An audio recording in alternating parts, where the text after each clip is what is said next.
welcome. Today we're going to be talking about habits of success and practices of failure. If everything looks good, give me a thumbs up. You can hear and see okay. There's the little interaction. Okay, so yes, you've all found the interaction thing. I encourage you, if there's something that you find interesting, disagree with, whatever, hit that button. It's a great way to give feedback as we go. Another thing that's interesting is I've just updated my system here, and before it was really hard for me to see if somebody was on video. Somebody asked me last week if I liked having participants on video. I've now got it set up to where if you're on video, I actually see you, and in the past you were like sorted down a list, I couldn't see you. So if people want to be on video so I can see reactions and stuff, that's great. If you're eating ribs or something, I totally understand that that might not be what you want to do. So anyway, it's an option now that is beneficial. In the past it didn't make a difference. So I'm going to talk about just a few random things here before we get started. We've got more people joining as people grab their lunch and get on. This one was one of the more responded to talks that we've had for a while. There's a lot more people seemed interested in this. So a couple just interesting things that I mentioned in the past there are updates on. You may have remembered I was talking about how my kids and I and nieces and nephews hooked an air tag to a balloon and sent it off, or to a bunch of balloons and sent it off to see what would happen back in June. And then there was just nothing. It was like, okay, we just threw away a $25 air tag. But just this week, we got a ping from it, and it's in this farmer's field, evidently. And we haven't made our way out there to find it, but it evidently came down somewhere. I don't know if they were just doing something in the field and got close enough to it with an iPhone. So our goal for this week is to go meet these farmers and ask if we can go through their field and see if we can recover this thing. It made it about 30 miles away, so not too far. So anyway, just in case anybody was wondering what happened with that. Coming up next week, we're going to be talking about Awesomely Simple. So this is an interesting book. It is not a book about Agile. It's a book about running your business and what the author has found consistently with businesses that do well. And I read this, and what was really interesting for me is how much it aligns to what I've seen successful on Agile teams. So we're going to be doing, I think this one's a short, like 30 minutes. We're going to go through, hit the high points from the book, talk about how it relates to Agile real briefly, and then do a little quiz so we can remember it and give the winner this copy of this book. So anyway, should be fun. It's kind of one of those things that, like, if you were just reading on your own, it's like, hey, that really relates, and I thought it would be worth sharing. So this will be coming up next week. After that is a talk that I'm especially looking forward to on the 29th. This is my son Benjamin and I, and we are going to be doing a test-driven development and pair programming example. Benjamin is 13 and has been doing some programming. We'll be using a language called Racket. It's a form of Lisp. It's fairly easy to understand even if you don't do programming, because it condenses down to basically the way that we approach algebra. So it should be a lot of fun. I encourage you to come to that. We're going to be going through making a little algorithm using test-driven development and pair programming, and excited to have my son on the lunch and learn. So that's going to be a lot of fun. Then I'm working on getting set up, and I've got somebody that says they're going to do it. They're going to be talking about how he uses ChatGPT for test-driven development and some of the things he's experimented with that. So I'm really looking forward to this one because this is an interesting kind of area, and the gentleman that will be doing this has some interesting takeaways for like how it helps, how it can mislead you, and what you need to know to be able to actually take advantage of this. So that's going to be a lot of fun.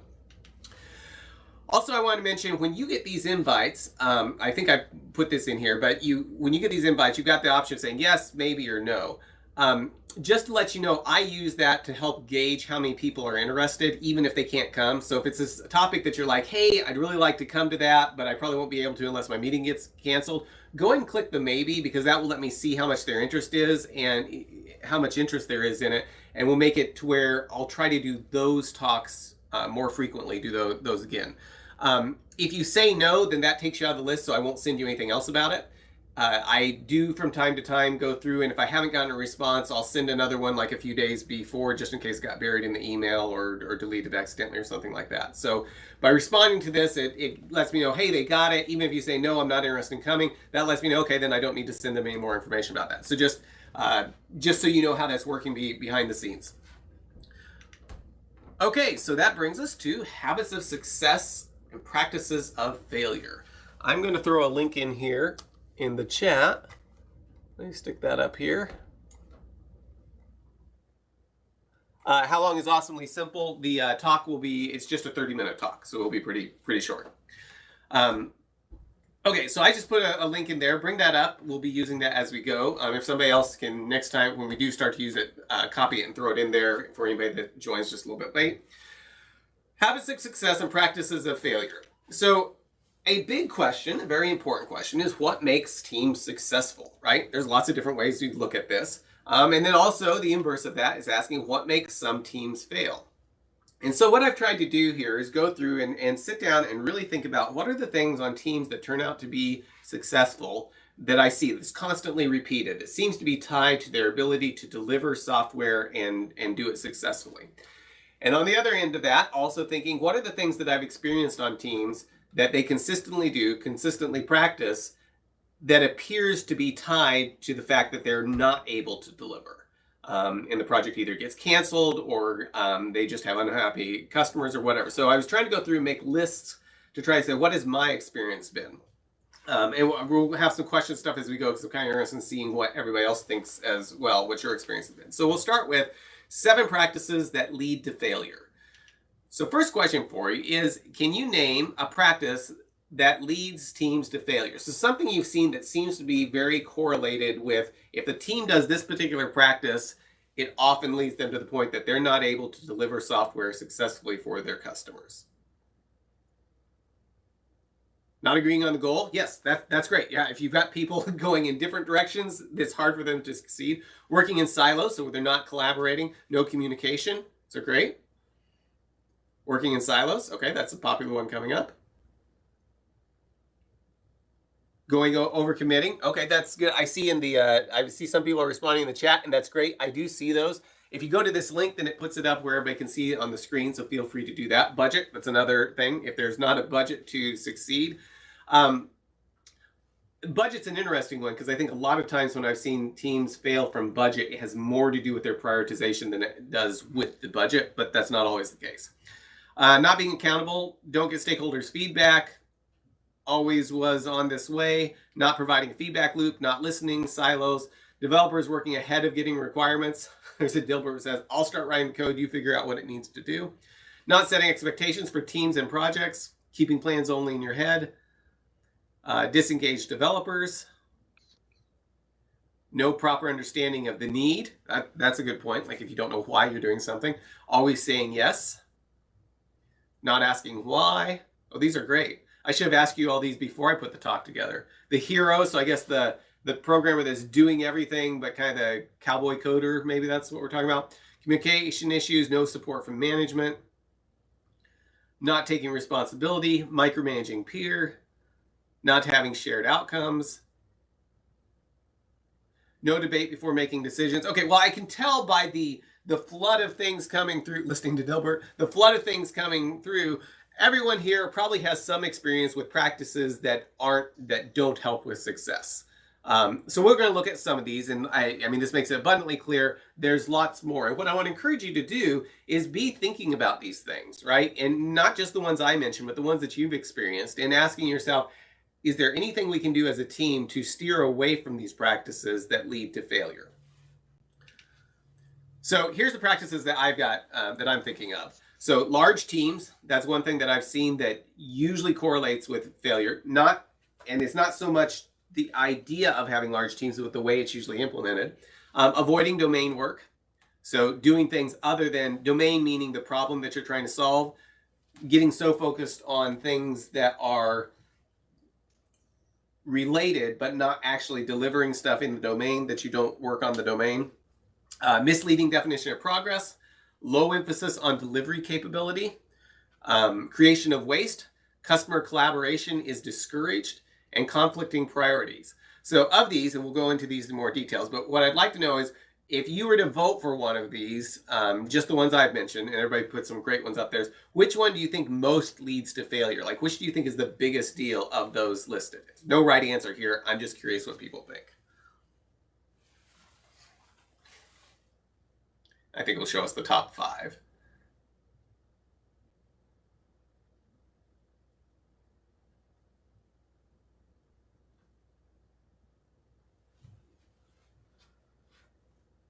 Okay, it looks like misleading definition of progress is in the top spot.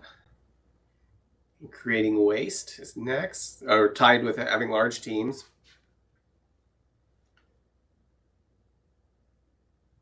And then not emphasizing delivery enough and avoiding domain work. But it's interesting, misleading definition of progress. So that I find that fascinating that the biggest thing that people are pointing to are when we think we're making progress, but we're not actually making progress. And that makes sense, because if we actually have good measurements of whether or not we're making progress, it might push us away from all these other things, right? If we're measuring progress well, we may be very easy to tell that we're avoiding domain work.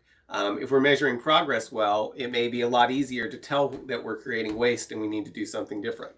So that kind of makes sense, because that's kind of underlying, that's your kind of your thermometer showing you how well are we doing. And if you can't see that, you can't trust your speedometer and don't know how well you're doing, you're going to get yourself in trouble. Okay, so let's go through these, and I've expanded them a little bit here. So large teams. Big thing I see with large teams is scaling before the project is proven viable. And that can be proven viable from the standpoint of, is this project worth doing? But also from the standpoint of, do we have any expectation that we can deliver software efficiently enough to justify the expense that it's going to require, or the investment that it's going to require? Or just scaling stuff that seemed to work for other projects, or that just somebody thinks will be a good idea, and then later finding out that we scaled the stuff we didn't need, and we didn't scale the stuff that actually mattered to scale. So starting with a large team, big practice that leads to failure.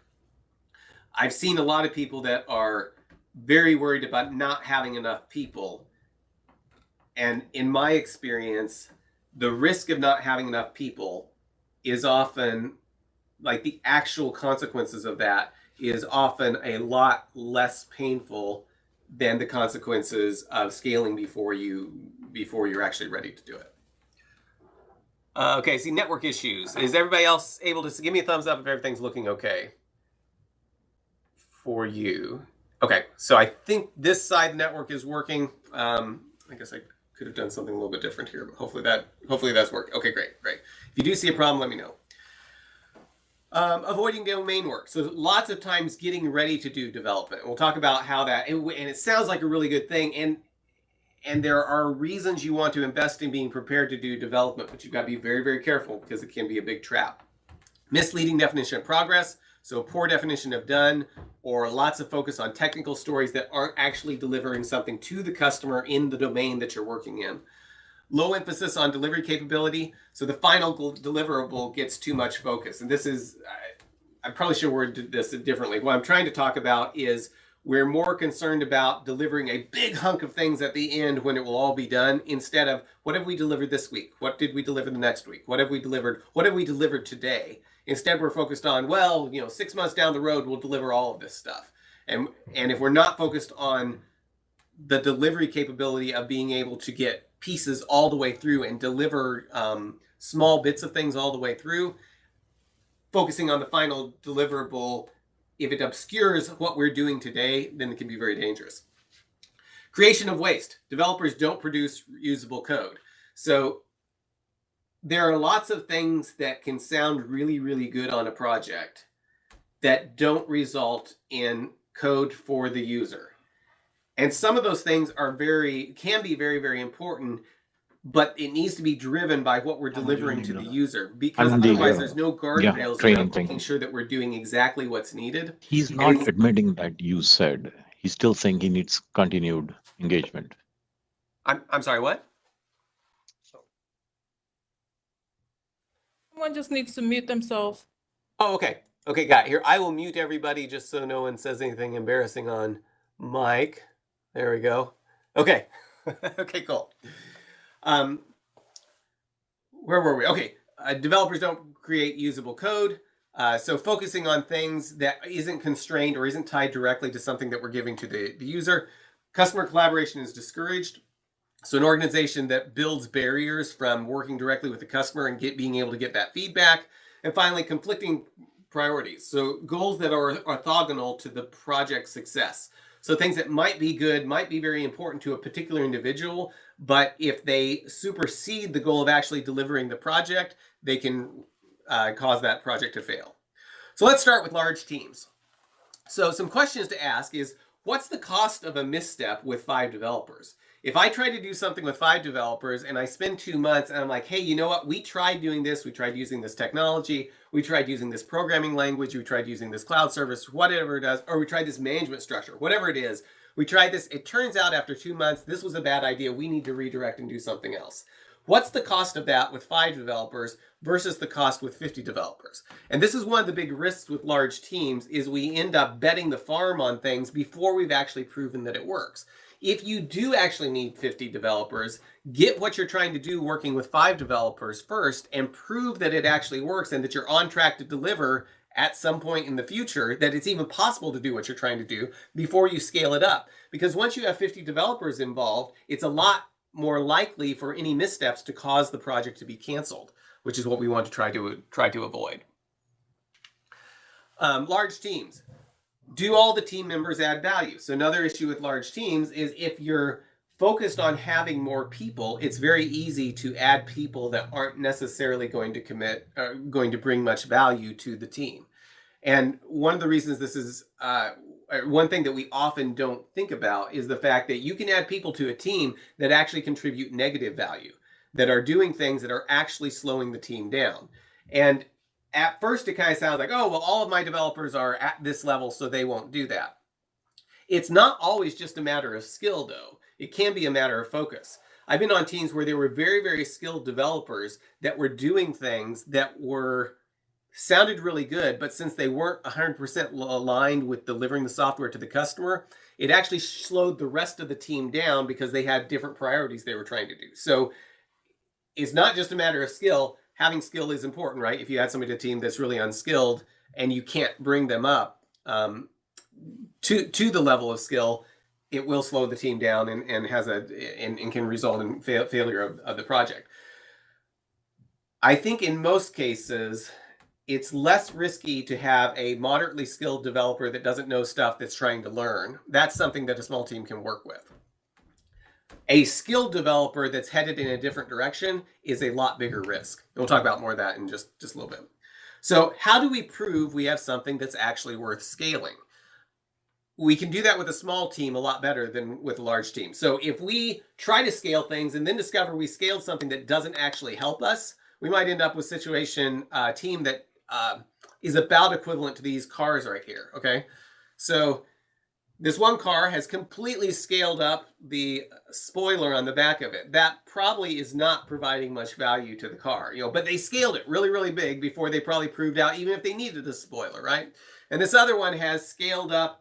I think they scaled up. They may have just dropped that engine on it. But imagine that they're actually fitting that engine in the car. They've scaled it up so big that it's the wrong thing to scale, right? For that car, that engine is probably not the thing that needs to be scaled in order to be productive. Okay, number 2, avoiding domain work. So what have you seen teams do to avoid domain work? So what have you most seen teams do to avoid domain work? Is it research? And keep in mind, these can be good things, but if they start coming at the expense of actually delivering incremental progress to the user, they're probably going to hurt your project. And I threw defragment hard drives on here. I once worked at a place that had a TV show they produced. And I remember talking to the manager one time, and he's like, yeah, no one can do anything today because they're all defragmenting. All the video editors were defragmenting their hard drive. And I wanted to say, they could set that to run overnight. They're pulling the wool over your eyes, and I didn't, because I didn't want to start a problem with people. But that's what the video editor's excuse was for a day of not doing any work, is they were sitting there waiting for their hard drives to defragment instead of just setting it to do it overnight and it not being an issue that's keeping them from working. Okay, so it looks like research is a really big one that people experience, where we're trying to do research, and maybe we're trying to do so much research that we put off actually working on the problem. A far better approach is to actually say, okay, is there any piece of this problem that we know? Let's try to deliver that. And possibly in the process of delivering that piece, we'll actually figure out what the next piece is we need. And we may learn just enough about it to take that next step. Which isn't to say you never need to do research, but that's an approach that can help. Avoiding domain work. So one thing, setting up your pipeline sounds like a good idea, right? This is a very important thing to do. But what if it turns out not to be fit for purpose? What if you end up building a pipeline that doesn't actually support the way that you're doing your development work? Or what if you end up building a pipeline that forces the development work to be done in a way that is very, very inefficient for what you're doing? And that's where most of this type of work needs to happen along with the domain work of saying, hey, we need to deliver. Here's the first thing we're going to deliver. We're going to create a web page that's got the title at the top of it. What will it take for us to deliver this? Well, we'll need this in the pipeline. Then build that part of the pipeline and let them evolve together so you can make sure they work well together. Avoiding open-ended research is another thing to watch out for. It's very easy to get, so I have a dictionary over here. It's the Oxford Illustrated Dictionary. It is the worst dictionary to look anything up in because you get distracted by all the pictures and you forget what word you're looking for. Open-ended research that's not constrained by what you're actually trying to deliver, of we're trying to do this particular thing that we're going to do in 2 or 3 days and we just need to do enough research to deliver that, is like looking through that dictionary. Wikipedia is an example, right? You go to Wikipedia looking for one thing. 4 hours later, you've read all kinds of things and you can't remember why you started there in the first place. Proof of concept. This is another way that something that can be good, but often can be done in a way that avoids doing domain work. So have you ever heard somebody say, let's build a bookstore application to learn how to build the real application? Well, that's great if you're actually building a bookstore, maybe you can use that. But if you're not actually building a bookstore, that's not what the customer wants. There may not be a lot of overlap between what you're doing in the bookstore and what the customer wants. And even if there is overlap, you're probably better off building a thin version of what the customer is asking for that you can evolve into the complete application, rather than building something that's, way off here on the side. And this is very enticing. And as a developer, I really like this. Let's build something and it doesn't matter. We can just build it. But I've been on teams that have tried doing this and spent huge amounts of time building all these kind of proof of concepts things. And then when they tried to actually take what they learned and apply it to the domain, there were specific things in the domain that were unique enough. You're not seeing anything? There were specific things in the domain that were unique enough that it didn't actually help them as much as they thought it would. Okay, Robert said he's having problems with the presentation. So I just changed and there should be crazy signs on there. Is that working okay for everybody else? Okay, cool. Okay, misleading definition of progress. This is the one that everybody voted saying was the one they were most, the biggest thing. So things related to misleading definition of progress: saying work is done before it's actually been deployed. Saying work is done before it's been tested. If you start calling things progress before it's actually made to the point that it's been deployed and before it's been tested, you'll make yourself think you're a lot further on, and you're creating hidden work.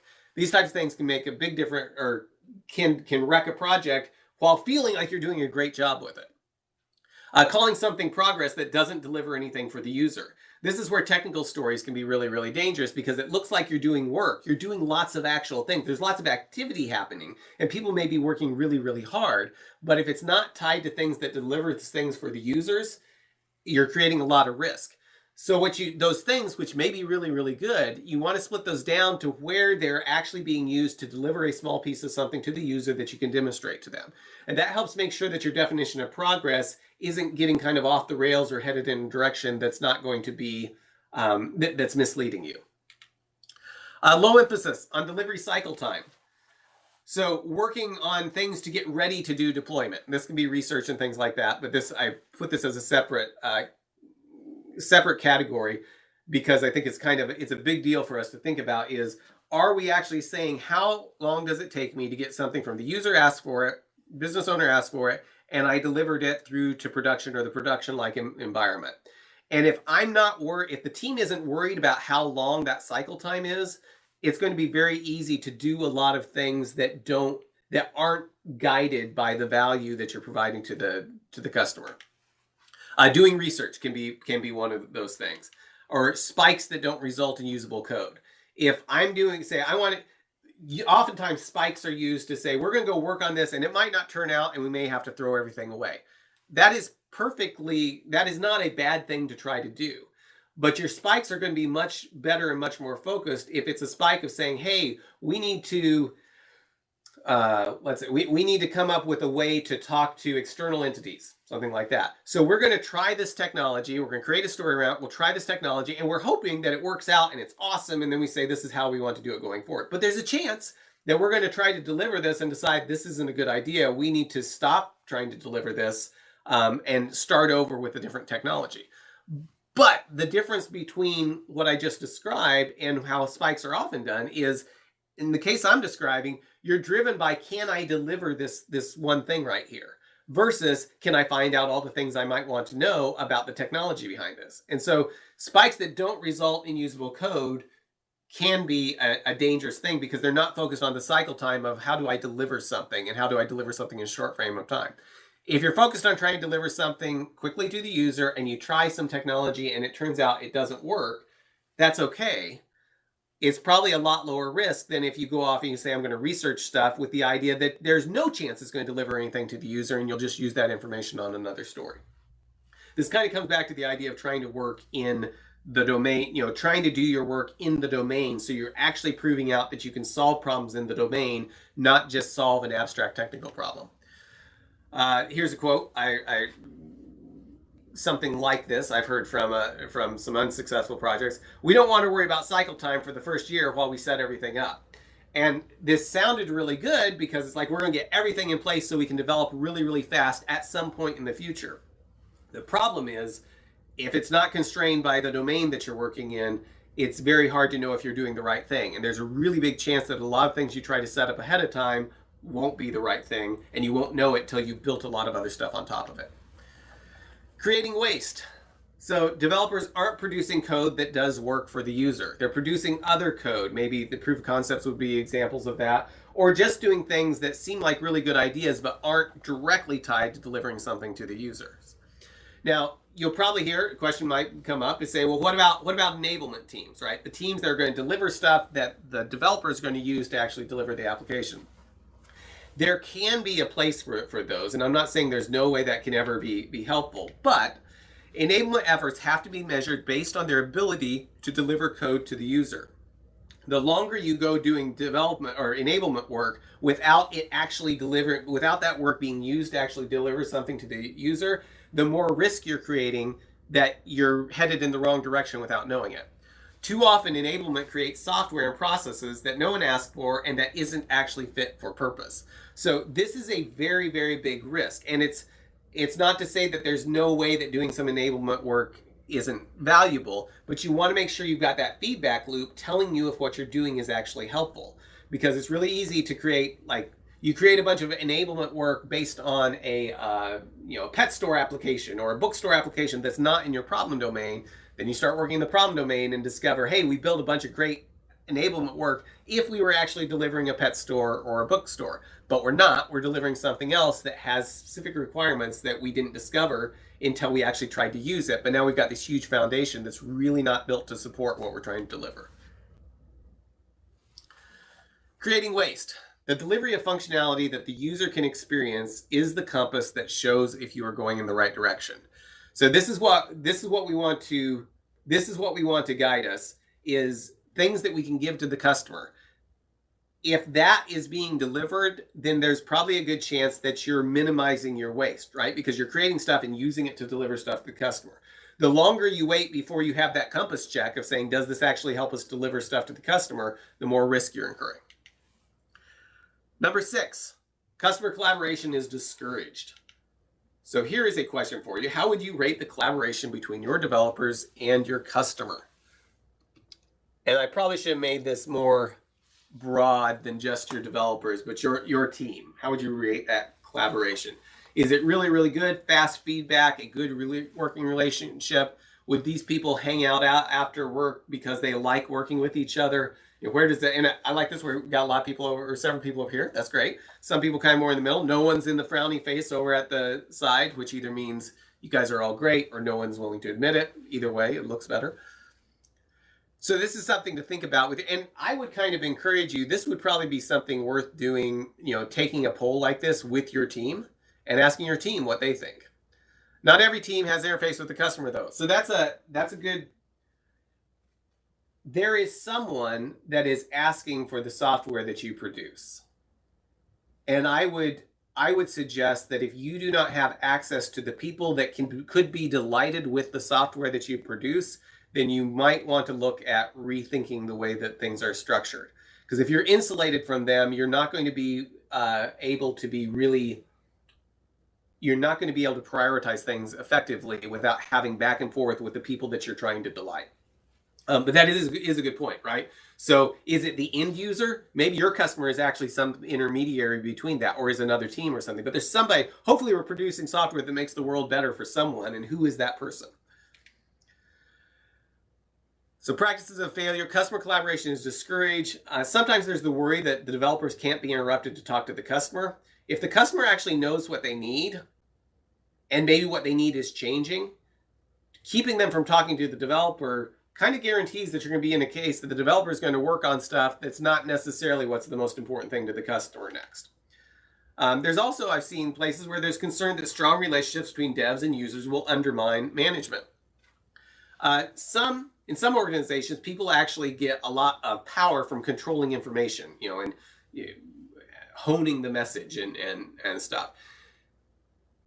And it's not that there's never a reason where you need to be careful how things are communicated. But you can get in situations where that is actually keeping things from being developed efficiently. I know I heard about a situation where this team had put a Kanban board up that showed where the state of everything was up on the wall. So it was crystal clear exactly where things were, what was blocked, what was holding it up, what was getting finished, and there was just a huge amount of transparency. They had it for about a week, and the CTO walked in and tore the whole thing off the wall.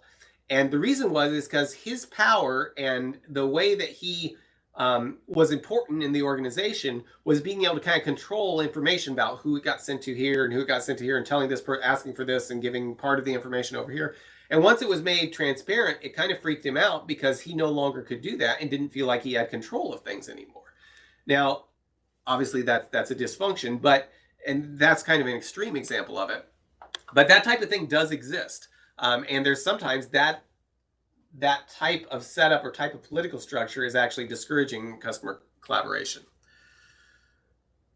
I've heard, I've seen projects that actually said things along the line, we don't want the developers getting too chummy with the business users, right? They wanted some type of barrier there because there was concern that if they developed too much of a friendly working relationship with the business user, that would somehow impact the organization negatively.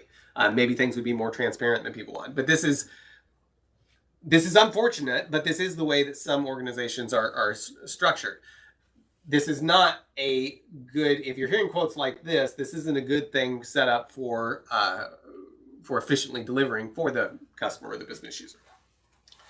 Conflicting priorities. I put a night as conflict because I've been reading through a book about kind of the middle age, during like Black Death period, and all the knights, and how a lot of times their priorities, different classes, the war between England and France in the mid 1300s, there were lots of different competing priorities, and sometimes what was a priority for the king was not a priority for the knights, and lots of conflict came out of that.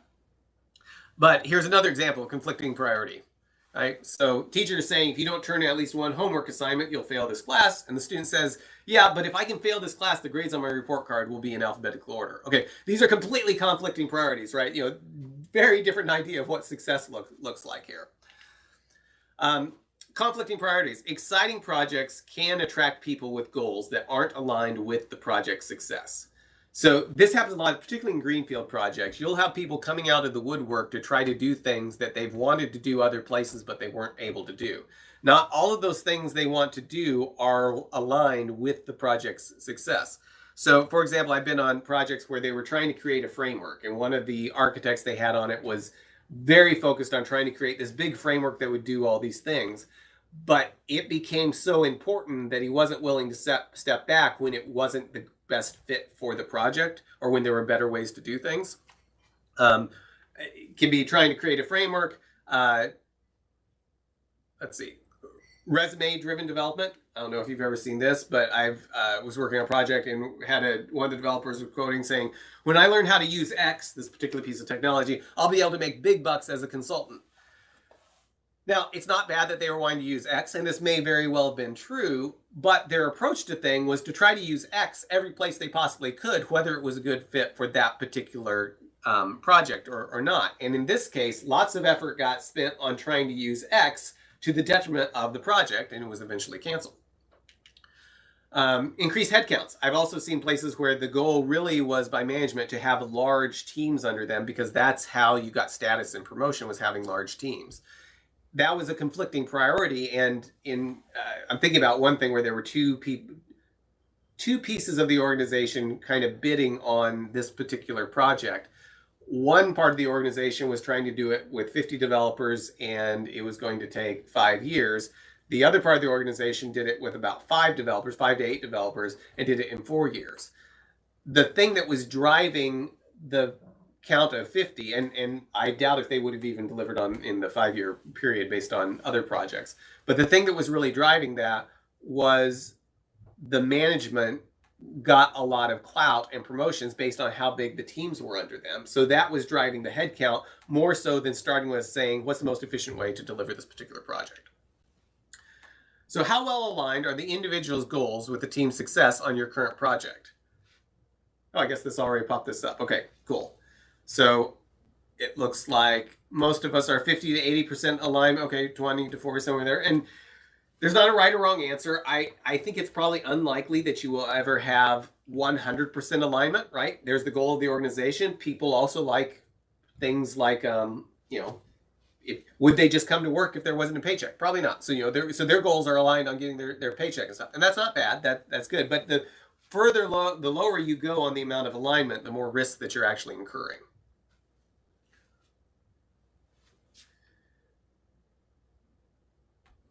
Okay, so it looks like most of us are in the 50 to 80% alignment, which isn't incredibly bad. But I think the important part of this is to think about this, right? Where does your team actually fall? And is there anything you can do to get better alignment? And is there anything you can do to keep from getting worse alignment? Okay, so that covers the first half, the longer half, of problems with things that can lead, practices of failure, things that can lead to failure on team. So brief intermission and a word from Xeric Corporation, which is my company, actually the company my wife owns that I'm an employee in. I just wanted to let you know to reach out if your team needs help with any of these things. These are the type of things that my company does, supports other companies in. Test-driven development, if teams are looking to set up TDD, wanting to learn TDD, workshops on TDD, that's something that we can do. Like I said, I'm really excited about this talk coming up in 2 weeks. Behavior-driven development, trying to make sure we can specify the behavior of the application as a executable specification. Decreasing cycle time, looking for ways to do that. Continuous integration, continuous deployment. Agile coaching or training. A lot of the work I do is as an embedded Agile coach, so coming in and coaching Agile while working with developers, day in, day out, writing code with them. And then we also do some software engineering and development, particularly in areas, one of the more interesting areas are things that, like side projects that are very, very important, but there's either not the expertise to do in-house, or there's concern that it might not even be possible. That's the type of thing that we enjoyed working with. Okay, I'm getting screen is frozen. I guess WebEx is having a bad day today. Okay. Does everybody see habits that enable success? Got it? Okay. Okay, I mean, you know what? I think there was a storm and I unplugged my wired connection. And I probably should have plugged it back in. I'm not sure what will happen if I plug it in right now while we're in the middle of it. So we'll go for it. What habit do you think is most aligned with successful software teams? So go ahead and type those in. I'm going to actually plug this in. Oh, it is plugged in. Okay, so we should be good. Good thing we didn't get struck by lightning. What habit do you think is most aligned with successful software teams? So things that the team does as a habit. Trust, that's good.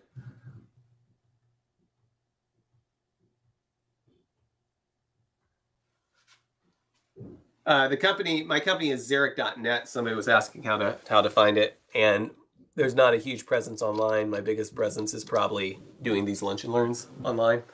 You can also look for Mark Shed, and you'll find a lot of my stuff. The company name isn't the main thing I market under. It's usually under my name, but that's just the corporate structure. Probably shouldn't even put that on the slide, but it's there.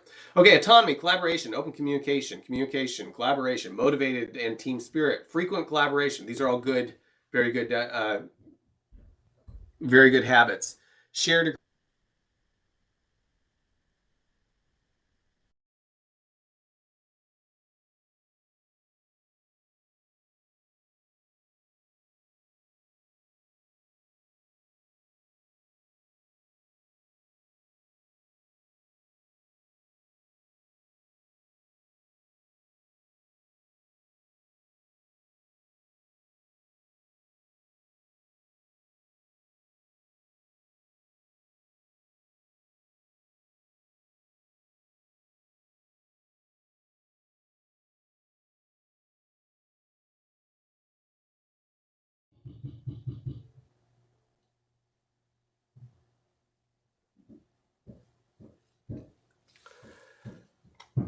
Okay, I think I'm back. I've got a monitor computer that's hooked in. I think say, okay, cool.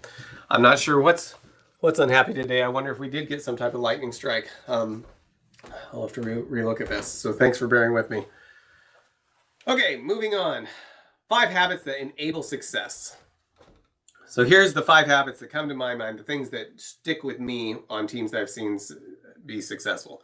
They're user-driven, so that's driving what they're doing. System focus, teamwork, risk mitigation, and prioritization. So the user-driven meaning they're focused on code that the user can experience. System focus, they're looking for long-term rapid iteration.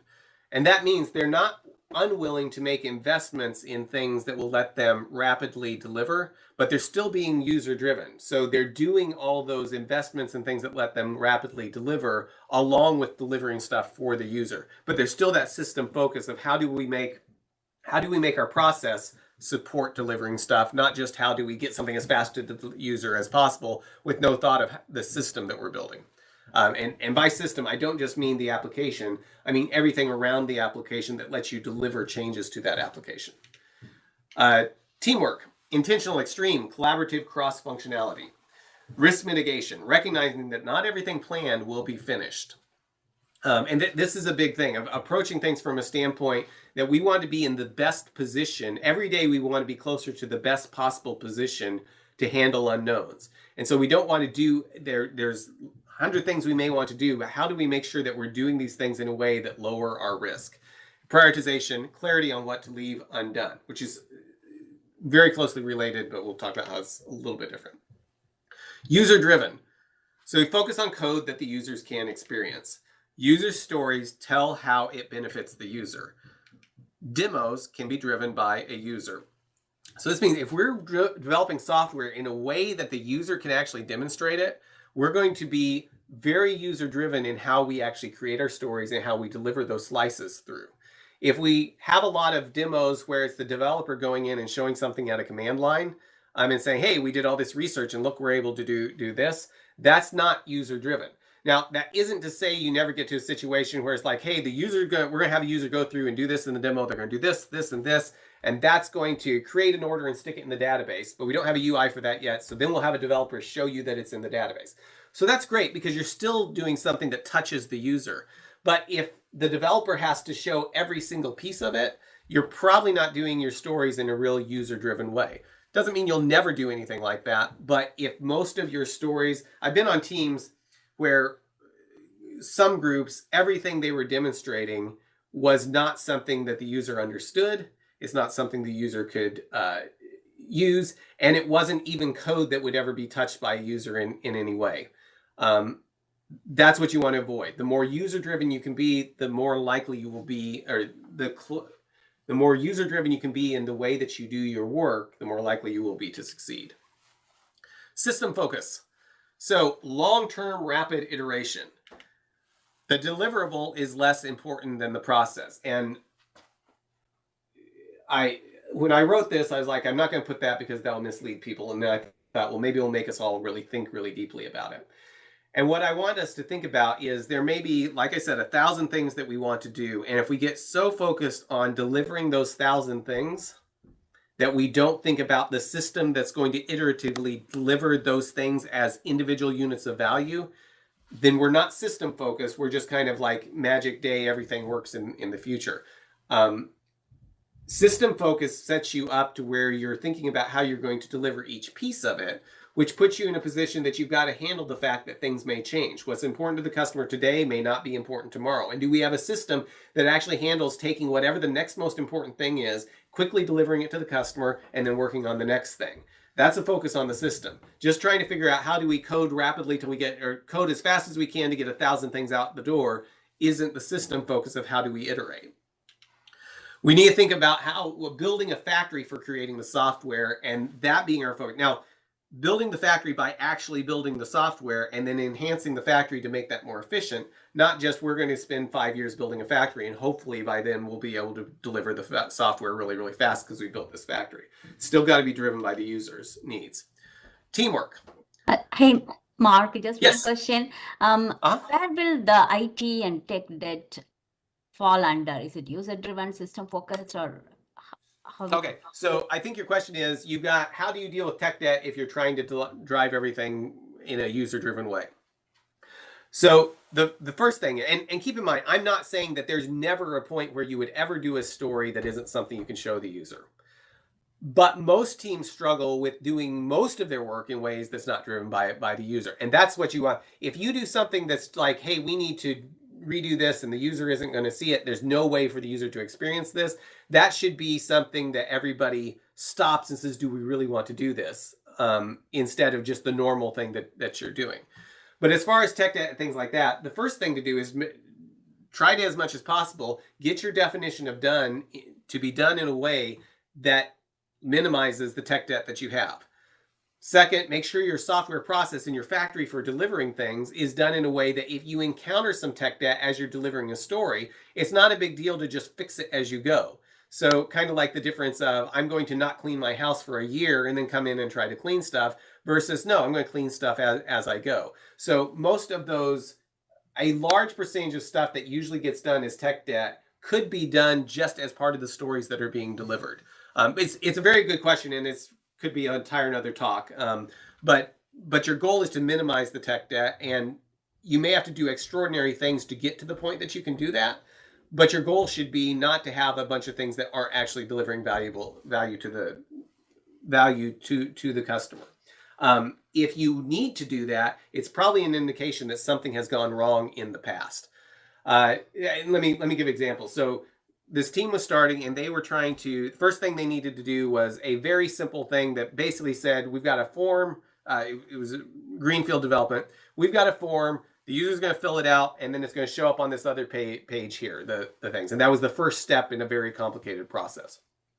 So they asked themselves, what's the fastest way to do this? And they said, well, we can do this really, really quickly. If we do it on the back end, we're just going to use JavaScript on the back end to handle it and throw it in a database. We won't use the database we're planning on using. We'll just use a NoSQL database. We can get this done really, really quickly like this. So they delivered that story to the user. And then the user said, yes, that looks great. Okay, here's what we want to do next. Well, the next story they did, they're like, okay, that database and the way we use JavaScript on the back end really isn't the direction we want to go. We learned a lot from it. We got it to work. But now we're going to rewrite the back end as part of this next story to use these other features because we'll need that for this next story. Since this team had invested in test-driven development and behavior-driven development, they could swap out the back end and still prove that the front end did exactly what the user was expecting. So it was a pretty trivial thing just to spend an hour or two to swap out the back end with, in this case, they were swapping out with Java, and say, okay, that's working now. Now we're going to add these fields to it. Okay, now we're done and we deliver this. Had they not made that investment in BDD and TDD, it would have been a lot more difficult for them to make that change just as part of the next story. And they would have been likely to want to have had, oh, here's a tech debt. We need to switch from JavaScript to Java. Ideally, we want, when we're incrementally changing things, we want those types of things just to fit within a story because we've made the investment in proving that the application does what it's supposed to do. And it's a different approach than I think a lot of times teams are used to, but that's the way that I've seen it. And you end up with a really, really rapid iteration like that. So like I said, huge topic, but thank you for asking that. And reach out if you want to talk about more, because that's a very, very good question. Thanks, Mark. Teamwork needs to be intentional. It needs to be cross-functional, and it needs to be collaborative.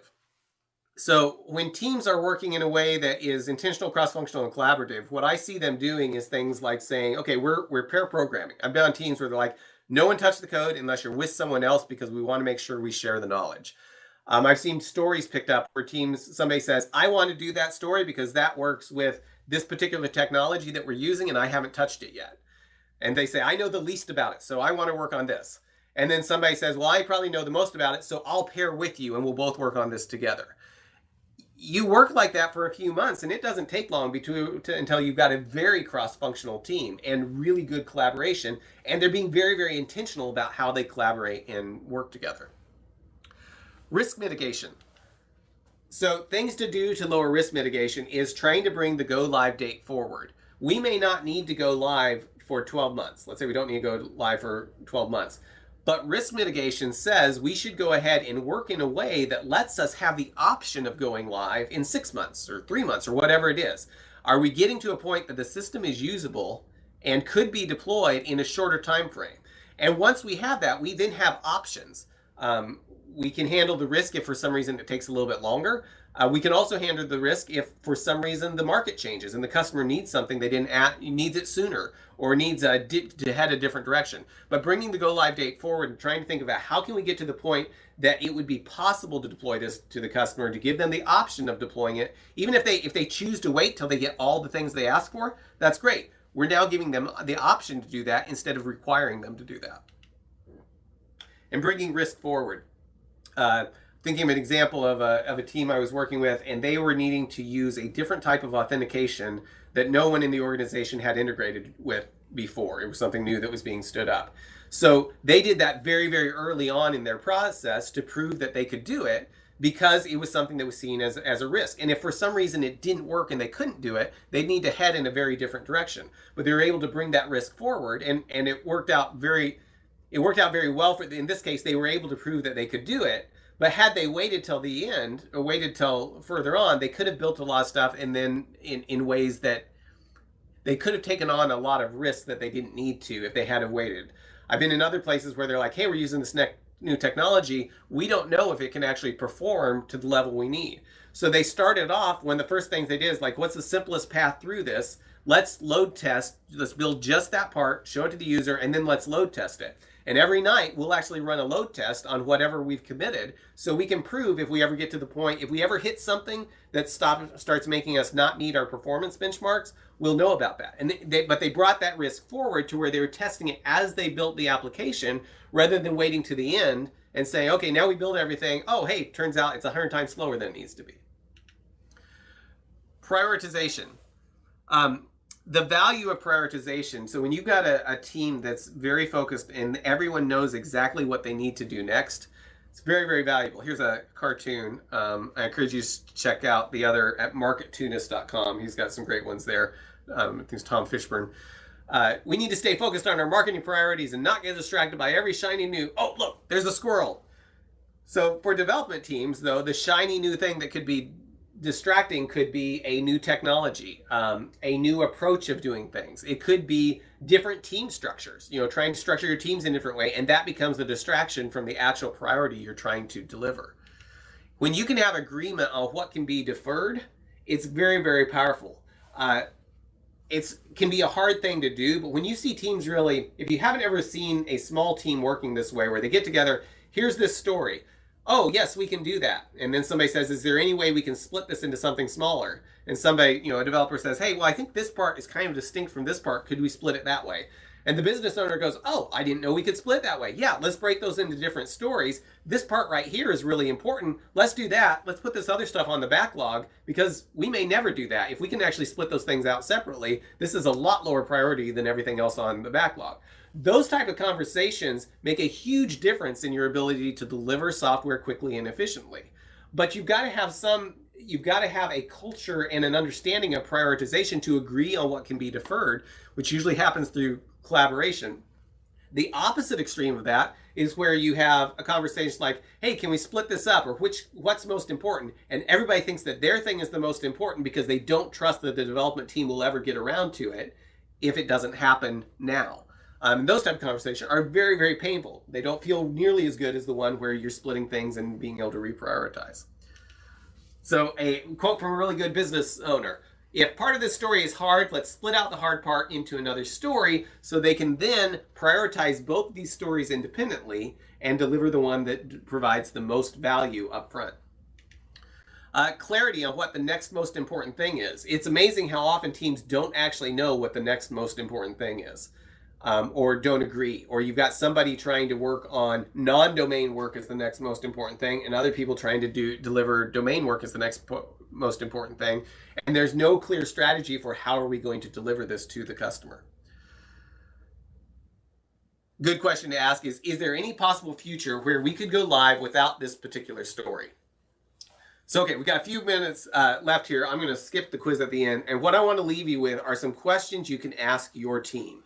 So here's some questions to ask your team that can help align your team with these habits of success we've talked about. So one question is, how would a user demonstrate this story to a stakeholder? And if no one can answer how they would deliver this story to the stakeholder, then it may be an indication you need to try to slice it in a different way. There may be a different approach that takes you, or maybe you should work on something else first. Maybe you need to get a slice that gets through and touches something that the user could demonstrate. It doesn't mean that there's never a case that you would have a story that they couldn't demonstrate. But if you're consistently working on things that you can't demonstrate, asking this question should help you focus more on how you're going to be more user-driven. Some other questions to ask your team. How much overhead is there to take a simple story all the way through to production or your production-like environment? And what can we do to lower that as part of our current story? In other words, instead of saying we're going to build all this stuff up front, independent of the application to deploy it, and then we're going to start working on our application, how can we iterate not only on our application, but our delivery capability as well? And this is part of the system focus, because we're not just thinking about how do we finish this story, but how do we actually deliver it, and how do we make that process more efficient? How do we make a system that lets us iteratively deliver? Another question. If Alice knows something that will solve a problem Bob is facing, how long does it take for that collaboration to occur? This is part of the teamwork, right? If this takes a day or you have to wait till the stand-up, there are ways to have better collaboration and better teamwork. Another question, are there risky parts of this that we should try to do earlier in the process? This is the risk mitigation, right? Asking these questions to your team can help bring up the things that you may want to bring forward in order to mitigate risk. Is there any possible future where we would be willing to go without this particular story? And this comes down to prioritization. And oftentimes you've got to get really, really creative and really dig deep to decide if there is any possible future. But I've seen cases where we were trying to build something and it needed to have a UI to deal with adding holidays into the system. When we asked this question and really pushed, the business owner said, you know what, if there's a way for us to load the holidays in from a CSV file into the database, we really don't need this for another year. And so that became, there was a possible future where we could go live without that particular story. And we took that and provided that future. It gave us the ability to deliver the software faster. Okay, I am going to jump to, let's see, I've got one more thing I'd like to get your feedback on. Do it here. There we go, okay. So I would love to get your feedback on this talk. Let me know what you thought. There's just a few questions there. Shouldn't take very long to fill out. Really, really appreciate the feedback. And I will stick around for a few minutes. If anyone has any thoughts, concerns, disagreements, or questions about any of this, I would love to talk with you. And yeah, so what did everybody think? But please do fill that out. It makes a big difference to me when I can tell what resonated with people and maybe what didn't.